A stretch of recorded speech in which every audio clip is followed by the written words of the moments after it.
नमस्कार बच्चों। आज हम व्याकरण के एक विषय वाच्य के बारे में जानेंगे कि वाच्य क्या होता है। तो बहुत ध्यान से इसे सीखिए आप कि वाच्य क्या है। आपने देखा होगा कि लोग एक ही बात को घुमा फिरा के कई तरह से कह लेते हैं।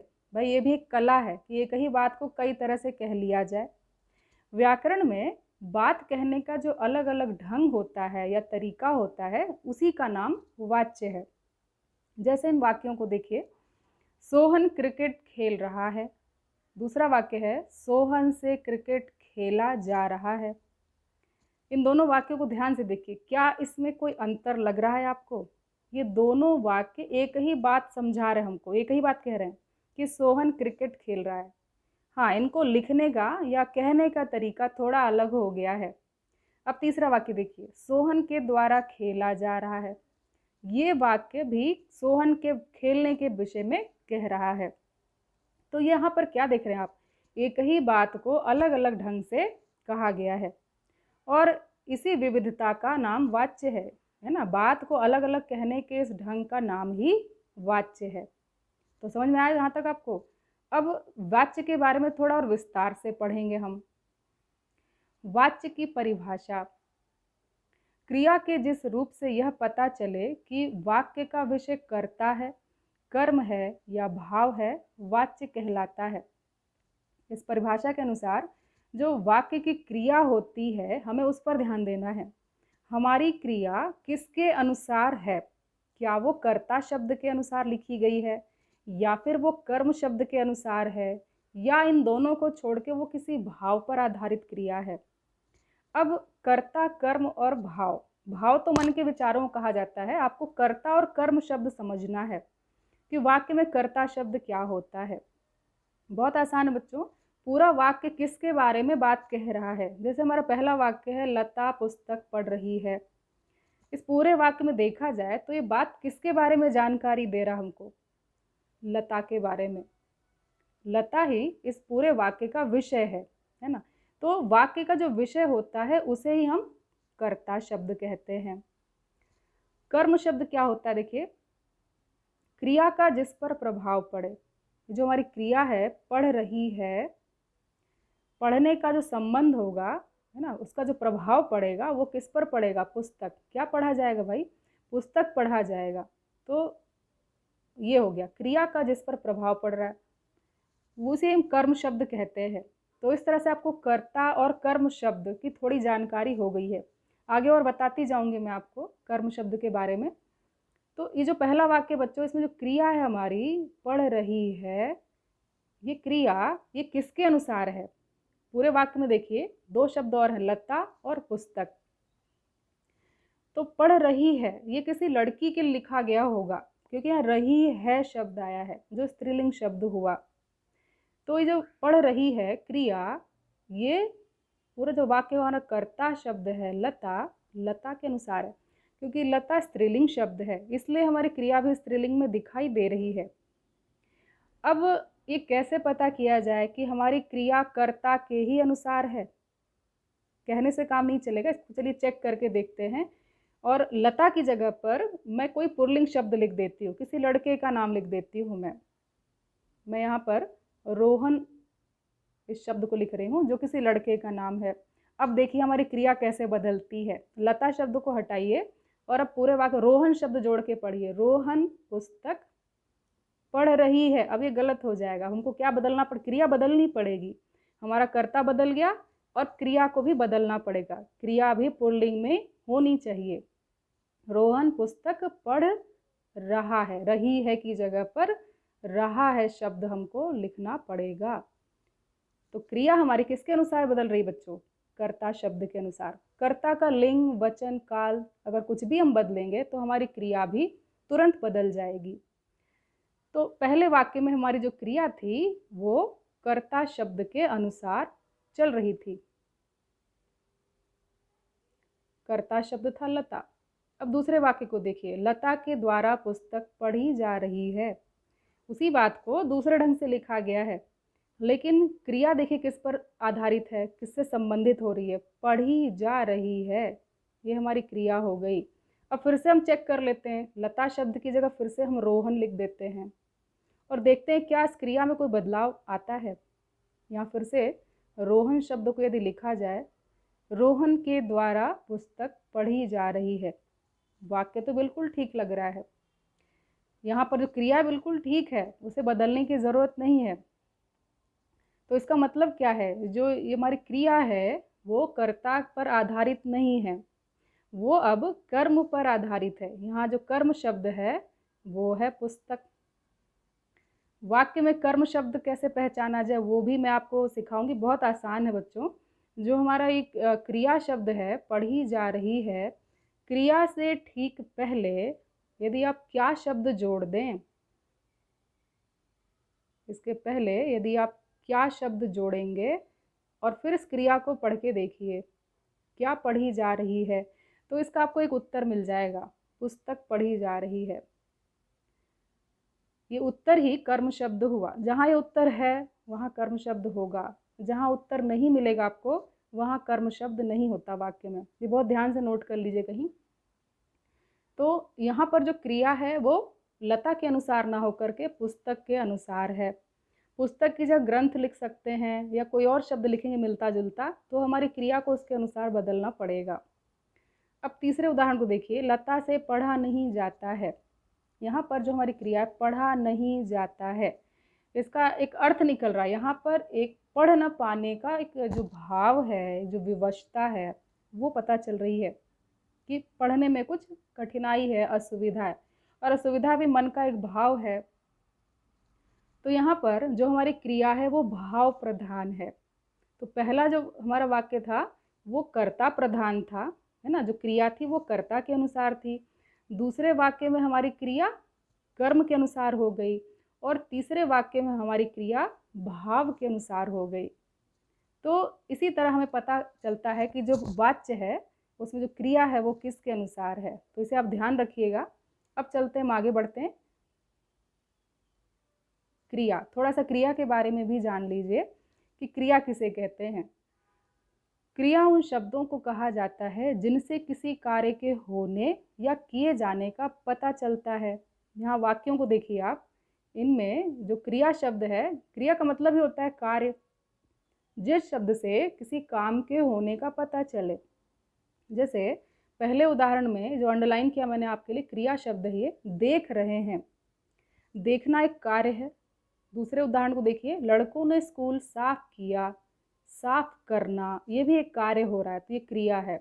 तीसरे में है शीला खेल रही है, खेलना भी एक कार्य है। तो इस तरह से जिस शब्द से काम के होने का पता चल रहा है कि कोई काम हो रहा है, उस शब्द को हम क्या कहते हैं, क्रिया। ये क्रिया भी बच्चों दो तरह की होती है, ये भी आपको ज़रूरत पड़ेगी इस पाठ को समझने के लिए, इसलिए इसे भी ध्यान दीजिए। क्रिया दो तरह की होती है। पहले को कहते हैं अकर्मक क्रिया। अकर्मक का मतलब होता है कि जिस वाक्य में कर्म शब्द नहीं होता है। अ का मतलब ही होता है नहीं, तो जहाँ पर कर्म शब्द नहीं होता है ऐसे वाक्य को हम अकर्मक वाक्य कहते हैं या अकर्मक क्रिया कहते हैं। और दूसरा है क्रिया का रूप सकर्मक क्रिया। सकर्मक का मतलब ही होता है कर्म के सहित या कर्म के साथ। तो जिस वाक्य में कर्म शब्द मौजूद रहता है उस वाक्य को हम सकर्मक वाक्य या सकर्मक क्रिया कहते हैं। तो ध्यान रखिए आप लोग, अकर्मक क्रिया और सकर्मक क्रिया। और अभी थोड़ी देर पहले आपने सीखा भी था कि कर्म शब्द कैसे ढूंढा जाए। जहाँ आपको वाक्य में कर्म शब्द मिला वो कैसा वाक्य होगा, सकर्मक वाक्य, और जहाँ नहीं मिलेगा अकर्मक वाक्य। इतना समझ में आया आपको? चलिए अब आगे बढ़ते हैं। वाच्य के प्रकार या रूप। बच्चों ये वाच्य भी कई तरह का होता है, तो यहाँ उसके प्रकार हैं। पहले को हम कहते हैं कर्तृवाच्य, दूसरे को कर्मवाच्य और तीसरे को भाववाच्य। इसका हम विस्तार से अध्ययन करेंगे। देखिए, जो कर्तृवाच्य होता है, कर्तृ में कर्ता शब्द जुड़ा हुआ, देखिए ऐसा वाच्य जिसमें कर्ता जुड़ा हुआ हो। इसको पढ़ते हैं। क्रिया के जिस रूप से पता चले कि वाक्य का विषय कर्ता है उसे कर्तृवाच्य कहते हैं। आसान है। क्रिया के जिस रूप से पता चले कि वाक्य का विषय कर्ता है, जैसे आपने पहले देखा था, यहाँ उदाहरणों को देखिए, नेताजी ने भाषण दिया।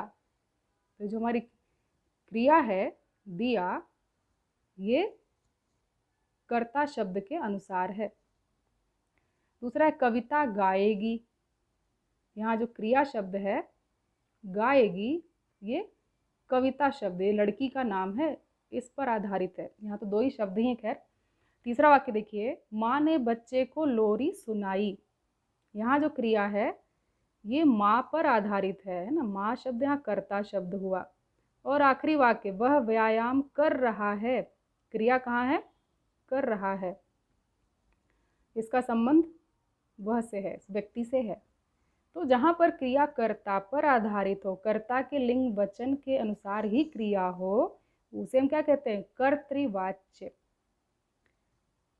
अब यहाँ पर जो नीचे लिखा हुआ ध्यान दीजिए उसको। कर्तृवाच्य में अकर्मक और सकर्मक दोनों प्रकार की क्रियाओं का प्रयोग होता है। जो कर्तृवाच्य होगा हमारा, उसमें दोनों तरह के वाक्य हो सकते हैं। अकर्मक वाक्य भी हो सकता है और सकर्मक वाक्य भी आ सकता है, दोनों हो सकते हैं। अब आगे बढ़ते हैं। दूसरा बच्चों कर्मवाच्य। कर्मवाच्य किसे कहते हैं? क्रिया के जिस रूप से पता चले कि वाक्य का विषय कर्म है, उसे हम कर्मवाच्य कहते हैं। क्रिया से हमको समझ में आ, देखिए यहाँ जो क्रिया है हमारी वो है सुनाई गई। ठीक है, अब ये किस पर आधारित है? देखिए इधर, ये संबंधित है कहानी।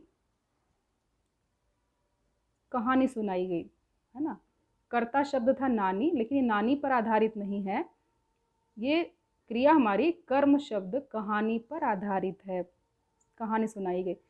कहानी की जगह अगर हम चेक करें कि वाकई में हमारी क्रिया क्या कर्म के ही अनुसार है, तो कहानी की जगह पर यदि हम निबंध लिखते हैं, ठीक है, तब क्या होता है क्रिया में? देखिए आप, यहाँ निबंध लिख रही हूँ मैं।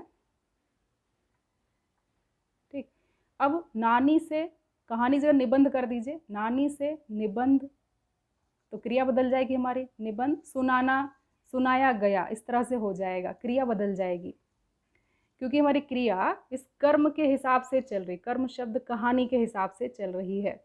तो इसी प्रकार के सारे वाक्य बच्चों, भाई द्वारा पत्र लिखा गया, ट्रेन द्वारा यात्रियों को भेजा गया, मजदूरों के द्वारा पेड़ काटा जा रहा है।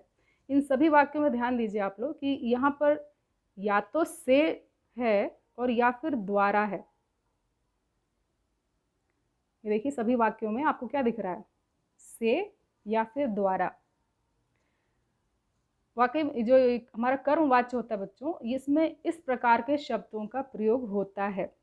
थोड़ा अलग होता है बात को कहने का ढंग, तो इसलिए नीचे लिखा भी मैंने, कर्म वाच्य में हमेशा, अच्छा ध्यान दीजिए, जो हमारा कर्म वाच्य होगा उसमें हमेशा ही सकर्मक वाक्य होंगे। जो क्रिया होगी हमेशा सकर्मक ही रहती है, क्योंकि कर्म होगा तभी तो कर्म वाच्य होगा। तो हमेशा वाक्य कैसा आएगा? सकर्मक वाक्य होगा।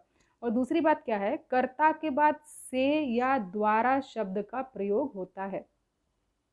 हर एक वाक्य में देख लीजिए, नानी के बाद देखिए से था, भाई के बाद द्वारा था, ट्रेन के बाद द्वारा था, फिर मजदूरों के बाद द्वारा, के द्वारा। तो कर्ता शब्द के बाद या तो से है या फिर द्वारा शब्द है। तो ये आपको पहचानने के लिए सिखा रही मैं आपको, इसको देख करके आप आसानी से पहचान जाएंगे। लेकिन थोड़ा ध्यान से सीखिएगा, क्योंकि अभी भाववाच्य भी सीखना है। यहाँ तक अगर आप समझ गए तो मैं आगे बढ़ती हूँ। अब आते हैं हम भाववाच्य पर। भाववाच्य क्या होता है? जैसा कि इसका नाम ही है भाववाच्य, यानी ऐसा वाच्य जो भाव पर आधारित होता है। इसकी परिभाषा देखिए, जहां वाक्य का विषय न कर्ता हो न कर्म, बल्कि क्रिया का भाव ही मुख्य हो, उसे हम, यहाँ कर्म वाच्य लिखा बच्चों, इसे हम भाववाच्य कहते हैं। भाववाच्य कहा जाएगा इसे। जैसे उदाहरण यहाँ पर, बच्चों द्वारा सोया जाता है। दूसरा है, मुझसे अब बैठा नहीं जाता। और तीसरा है, अब चला जाए। ध्यान देने की बात क्या देखिए कि यहाँ भाववाच्य में जो क्रिया होगी हमेशा अकर्मक क्रिया रहती है। पिछले में कुछ और पढ़ा था आपने कि क्रिया हमेशा सकर्मक रहेगी, लेकिन जो हमारा भाववाच्य रहता है इसमें क्रिया हमारी हमेशा ही अकर्मक रहनी चाहिए, क्योंकि कर्म शब्द होगा तो वो कर्मवाच्य बन जाएगा। अकर्मक क्रिया ही होनी चाहिए इसमें। और जैसा कि आपने पिछले कर्मवाच्य पढ़ा था से या द्वारा, कर्ता के बाद से या द्वारा, वो भाववाच्य में भी हो सकता है। देखिए जैसे बच्चों द्वारा, तो आप गड़बड़ मत करिए, जो कर्मवाच्य उसमें कर्म शब्द होगा, पहचानना सीख गए हैं आप लोग। भाववाच्य में कर्म शब्द नहीं होता है, तो इसमें भी द्वारा शब्द या से का प्रयोग हो सकता है। अंतर क्या है आपको, इन वाक्यों में कर्म शब्द नहीं होगा। तो ये भाववाच्य है, भाव पर आधारित क्रिया है हमारी। और तो पहली बात तो क्या थी कि भाववाच्य में क्रिया अकर्मक होगी, और दूसरी बात किसी किसी स्थान पर से या द्वारा शब्द का प्रयोग हो सकता है, जैसे आपने इन उदाहरणों में देखा था। आगे बढ़ते हैं। इस पूरे पाठ में इतना ही था बच्चों। एक बार हम और देख लेते हैं, दोहरा लेते हैं कि इस पाठ में हमने क्या क्या सीखा। तो वाच्य से जुड़ी जो महत्वपूर्ण बातें थी वो क्या थी। पहली बात है कि वाच्य क्रिया का वह रूप है जिससे पता चलता है कि वाक्य का विषय कर्ता है, कर्म है या फिर भाव है, उसे हम वाच्य कहते हैं। दूसरी बात, वाच्य 3 प्रकार के होते हैं। कौन कौन से होते हैं, कर्तृवाच्य, कर्मवाच्य और भाववाच्य। जो कर्तृवाच्य होगा वो कर्ता पर आधारित होगा, उसकी जो क्रिया होगी वो कर्ता के अनुसार चलेगी। कर्मवाच्य में क्रिया किसके अनुसार होगी, कर्म शब्द के अनुसार चलेगी। और भाववाच्य में हमारी जो क्रिया होगी वो भाव प्रधान होगी। तो ये 3 तरह के वाच्य हो गए। इसमें तीसरी बात है कि कर्तृवाच्य में सकर्मक और अकर्मक दोनों प्रकार के वाक्य होते हैं। कर्तृवाच्य में सकर्मक अकर्मक दोनों तरह के वाक्य होंगे। कर्मवाच्य में जो वाक्य होंगे हमेशा कैसे वाक्य आएंगे, सकर्मक वाक्य होने चाहिए। और भाववाच्य में इसका ठीक उल्टा कर दीजिए, भाववाच्य में जो वाक्य होंगे हमेशा अकर्मक वाक्य होंगे। तो बहुत आसान था, इसे आप दोहरा लिया आपने। अब चलते हैं हम जरा कुछ प्रश्नों को देखते हैं। पढ़ तो लिया है, क्या आप उसको समझ पाए कि नहीं, चलिए देखते हैं। कुछ प्रश्न है यहाँ पर अभ्यास के लिए आपके लिए। ये कुछ वाक्य हैं, क्या करना है, निम्नलिखित वाक्यों में वाच्य का प्रकार पहचानें। ये इसी तरह से आपको पूछा जाएगा बोर्ड परीक्षा में कि वाक्य दिए जाएंगे किस तरह का वाच्य है। तो अब आपको यहाँ से मेहनत करनी है। इनके उत्तर भी बताऊंगी मैं आपको। ये 8 उदाहरण हैं। पहला है, देखिए, वह दिन में फल खाता है। दूसरा है, सिपाही द्वारा चोर पकड़ा जाता है। ये जितने वाक्य हैं आपको क्रिया देखनी है, वाच्य पहचानना है तो आपको क्रिया देखनी पड़ेगी। पहला था, वह दिन में फल खाता है। तो ये जो हमारा वाक्य था किस प्रकार का था, ये था कर्ता प्रधान वाक्य बच्चों, कर्तृवाच्य।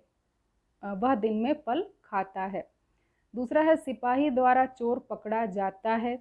अब यहाँ वाक्य में द्वारा शब्द का प्रयोग आया, सिपाही द्वारा चोर पकड़ा जाता है। तो ये कर्तृवाच्य तो नहीं होगा, या तो ये कर्मवाच्य होगा या फिर भाववाच्य होगा। तो आपको समझ पा रहे हैं इसमें कि किस प्रकार का वाच्य है। क्रिया है पकड़ा जाता है। अब अगर हम क्या शब्द जोड़ेंगे, आपको सिखाया था मैंने, क्या पकड़ा जाता है, तो उत्तर आपको मिल रहा है इसमें चोर शब्द। यहाँ पर हमारा ये कर्मवाच्य होगा, क्योंकि इस पूरे वाक्य में कर्म शब्द था। तीसरा, नानी द्वारा कहानी सुनाई जाती है। ये भी आसान था, पहले वाक्य की देखिए, दूसरे वाले वाक्य को बिल्कुल उसी जैसे ये भी है, ये भी हमारा कर्मवाच्य होगा। अगला वाक्य है, हमसे इतना सहा नहीं जाता। अब जो ये हमारा वाक्य है, ये एक भावना इसमें निकल के आ रही है, किसी काम को या किसी बात को सह न पाने की भावना। तो क्रिया भाव प्रधान है बच्चों, इसलिए यहाँ भाववाच्य होगा। अगला वाक्य है, भगवान द्वारा हमारी रक्षा की जाती है। ये कैसा वाच्य है, ये कर्मवाच्य होगा, क्योंकि यहाँ पर की जाती है, क्रिया के पहले क्या जोड़ेंगे, क्या की जाती है, तो उत्तर मिलेगा रक्षा की जाती है, तो कर्मवाच्य हुआ। फिर है, अध्यापक द्वारा पढ़ाया जाता है। जो हमारी क्रिया है पढ़ाया जाता है, इसके पहले क्या जोड़ेंगे, क्या पढ़ाया जाता है, तो क्या इसका कोई उत्तर मिला हमको, नहीं मिल रहा है। कोई उत्तर नहीं है यहाँ पर। इसका मतलब वाक्य कैसा है, एक अकर्मक वाक्य है। और यहाँ द्वारा शब्द भी जुड़ा है, अध्यापक द्वारा पढ़ाया जाता है। तो क्योंकि एक अकर्मक वाक्य है और इसमें द्वारा शब्द भी आप देख रहे हैं, तो ये कैसा वाक्य हुआ, ये एक भाववाच्य हुआ। फिर है आज हमें व्याकरण पढ़ाया गया। इसमें अगर हम क्रिया देखें पढ़ाया गया, इसके पहले क्या जोड़ दीजिए, क्या पढ़ाया गया, उत्तर मिलेगा आपको व्याकरण पढ़ाया गया। तो ये पूरा जो वाक्य है ये क्या अकर्मक है या सकर्मक, पहले इसको देख लीजिए, फिर इसका जो बनावट है वाक्य की उसको देखिए। यहाँ से या द्वारा शब्द नहीं आए, आज हमें व्याकरण पढ़ाया गया, तो वाच्य होगा कर्मवाच्य। अगला आखिरी है तुम फूल तोड़ोगे। इसमें फूल को तोड़ने का कार्य दिखाया गया। तोड़ोगे, क्या तोड़ोगे, फूल तोड़ोगे। तो है तो ये सकर्मक वाक्य, लेकिन वाच्य कौन सा होगा, ये कर्तृवाच्य होगा, क्योंकि यहाँ एक ही क्रिया है। देखिए तोड़ोगे एक ही क्रिया है और से द्वारा शब्द कहीं दिख नहीं रहे हमको, तो ये कर्तृवाच्य हुआ। तो इस तरह से आपको ये कुछ उदाहरण दिए मैंने समझने के लिए, इसे ध्यान से देखिए। वीडियो को एक बार फिर से आप देख सकते हैं समझने के लिए, ताकि आप वाच्य विषय को अच्छी तरह समझ जाएं। इसके बाद कुछ अभ्यास प्रश्न आपको दिए जाएंगे, उसे आपको स्वयं करने होंगे। तो आशा करती हूँ ये विषय, ये पाठ आपको समझ में आया होगा। धन्यवाद।